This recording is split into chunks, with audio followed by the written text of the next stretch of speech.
السلام علیکم ورحمۃ اللہ وبرکاتہ۔ اعوذ باللہ من الشیطان الرجیم، بسم اللہ الرحمن الرحیم۔ سورۃ البقرہ کا آج ہم 14واں رکوع دیکھیں گے۔ وقالت الیہود، یہودی کہتے ہیں عیسائیوں کے پاس کچھ نہیں ہے، عیسائی کہتے ہیں یہودیوں کے پاس کچھ نہیں، حالانکہ دونوں ہی کتاب پڑھتے ہیں، اور اس قسم کے دعوے ان لوگوں کے بھی ہیں جن کے پاس کتاب کا علم نہیں ہے۔ یہ اختلافات جن میں یہ لوگ مبتلا ہیں، ان کا فیصلہ اللہ تعالیٰ قیامت کے روز کر دے گا، یعنی مشرکین عرب۔ اب دیکھیں یہاں پہ بھی تیری میری چل رہی ہے کہ یہود کہتے ہیں کہ عیسائیوں کے پاس کچھ نہیں، اور عیسائی کہتے ہیں کہ یہودیوں کے پاس کچھ نہیں ہے، لیکن اللہ تعالیٰ ادھر کیا بتا رہے ہیں، کانوا فیہ یختلفون، کہ قیامت کے روز فیصلہ میں کروں گا۔ جن کے پاس کتاب کا علم نہیں ہے وہ کون ہے؟ یعنی مشرکین۔ ومن ازلم، اور اس شخص سے بڑھ کر ظالم کون ہوگا جو اللہ کے معاہدوں میں سے ان کے نام کی یاد سے روکے اور ان کی ویرانی کے در پہ ہو۔ ایسے لوگ اس قابل ہیں کہ اس عبادت گاہوں میں قدم نہ رکھیں، اور اگر وہاں جائیں تو ڈرتے ہوئے جائیں۔ ان کے لیے تو دنیا میں رسوائی ہے اور آخرت میں عذاب عظیم ہے۔ استغفر اللہ۔ یعنی بجائے اس کے کہ عبادت گاہیں اس قسم کے ظالم لوگوں کے قبضہ و اقتدار میں ہوں اور ان کے متولی ہوں، ہونا یہ چاہیے کہ خدا پرست اور خدا ترس لوگوں کے ہاتھ میں اقتدار ہو اور وہی عبادت گاہوں کے متولی رہیں، تاکہ یہ لوگ اگر وہاں جائیں بھی تو انہیں خوف ہو کہ شرارت کریں گے تو سزا پائیں گے۔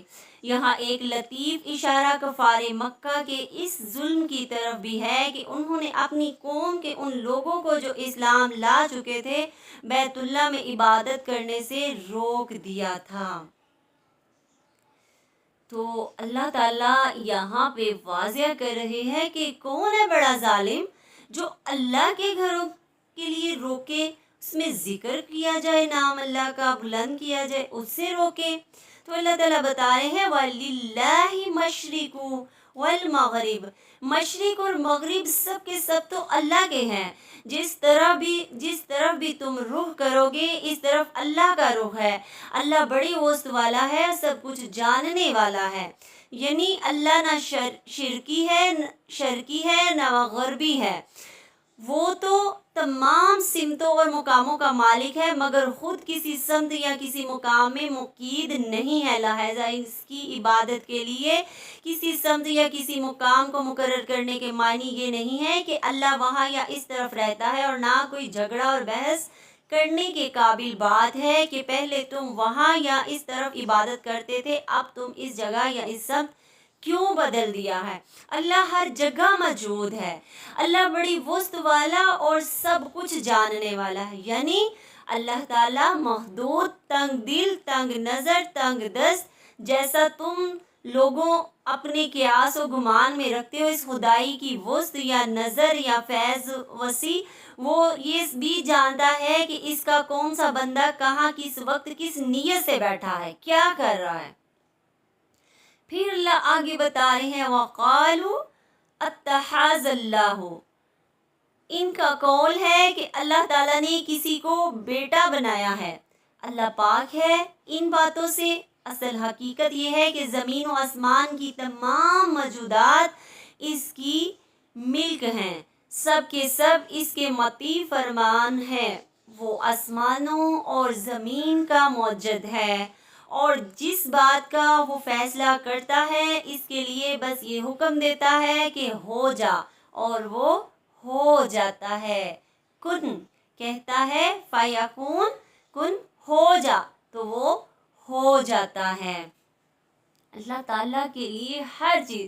اور کیا کہتے ہیں کہ اللہ نے بیٹا بنا رکھا ہے، مگر اللہ کا کوئی بیٹا نہیں ہے. الحمدللہ.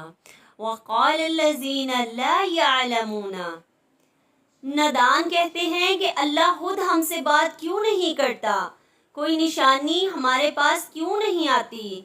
ایسی یہ باتیں ان سے پہلے لوگ بھی کر چکے ہیں، کرتے تھے. ان سب اگلے پچھلے گمراہوں کی ذہنیتیں ایک جیسی ہیں. یقین لانے والوں کے لیے تو ہم نشانیاں صاف صاف نمایاں کر چکے ہیں.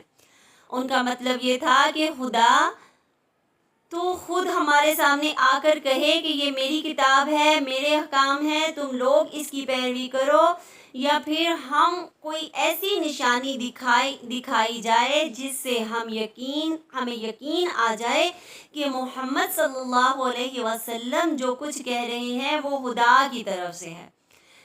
دیکھیں یہاں پہ ان کم ذہنوں اور گمراہوں کا یہاں پہ تذکرہ ہے کہ وہ کیا کہتے ہیں. وہ نادان لوگ، غافل لوگ، گمراہ لوگ کیا کہتے ہیں کہ اللہ تعالیٰ خود ہمیں بتائے تو پھر ہم مانیں گے. یہ اگلے پچھلے جو لوگ ہیں نا، یعنی آج کے گمراہوں نے کوئی اعتراض اور کوئی مطالبہ ایسا نہیں گڑھا جو ان کے پہلے گمراہ پیش نہ کر چکے ہوں. گمراہی کا ایک ہی مزاج ہے اور وہ بار بار ہر قسم کے شبہات، اعتراضات اور سوالات دہرائے جاتے ہیں. گمراہ لوگ ہی یہ کام کرتے ہیں کہ بار بار سوال جواب یہ ساری چیزیں کرتے رہتے ہیں. یہاں پہ پھر سے وہی چیز دہرائی جا رہی ہے کہ یہ بات خدا خود آ کر ہم سے کیوں نہیں کرتا، حالانکہ اللہ نے ساری نشانیاں دکھا دی. آخر کون سی نشانی دکھائی جا سکتی تھی انہیں؟ اللہ نے تو ہر قسم کی نشانیاں دکھا دی تھی. مگر اس آیت سے یہ واضح ہوتا ہے کہ جس نے ماننا ہے اس نے بغیر نشانی کے ایمان لینا ہے. اِنَّا أَرْسَلْنَاكَ بِالْحَقِّ بَشِيرًا وَنَذِيرًا. اس سے بڑھ کر نشانی کیا ہوگی کہ ہم نے تم کو علم حق کے ساتھ خوشخبری دینے والا، ڈرانے والا بنا کر بھیجا. اب جو لوگ جہنم سے رشتہ جوڑ چکے ہیں ان کی طرف تم ذمہ دار اور جوابدہ نہیں ہو. یعنی دوسری نشانیوں کا کیا ذکر ہے کہ نمایاں نشانیاں، سب سے بڑی نشانی محمد صلی اللہ علیہ وسلم کی اپنی شخصیت ہے. آپ صلی اللہ علیہ وسلم کی نبوت سے پہلے کے حالات اور اس قوم اور اس ملک کے حالات جس میں آپ صلی اللہ علیہ وسلم پیدا ہوئے، وہ حالات جن میں آپ نے پرورش پائی، 40 برس زندگی بسر کی، اور پھر وہ عظیم الشان کارنامہ جو نبی صلی اللہ علیہ وسلم ہونے کے بعد آپ کا انجام دیا، سب کچھ ایک ایسی روشن نشانی ہے جس کے بعد کسی اور نشانی کی حاجت ہی نہیں رہتی. بالکل. اب اگلی آیات بھی بہت زبردست ہے کہ وَلَن تَرْضَىٰ عَنْكَ الْيَهُودُ، کہ یہودی اور عیسائی تم سے ہرگز راضی نہ ہوگے جب تک کہ تم ان کے طریقے پر نہ چلو.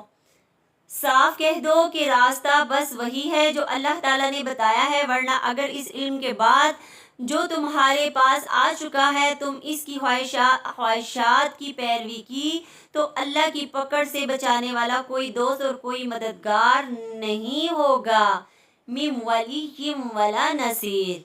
مطلب یہ ہے کہ ان لوگوں کو ناراضگی کا سبب تو یہ نہیں کہ وہ سچے طالب حق ہے، تم ان کے ساتھ حق کو واضح کرنے میں کچھ کمی کی ہے.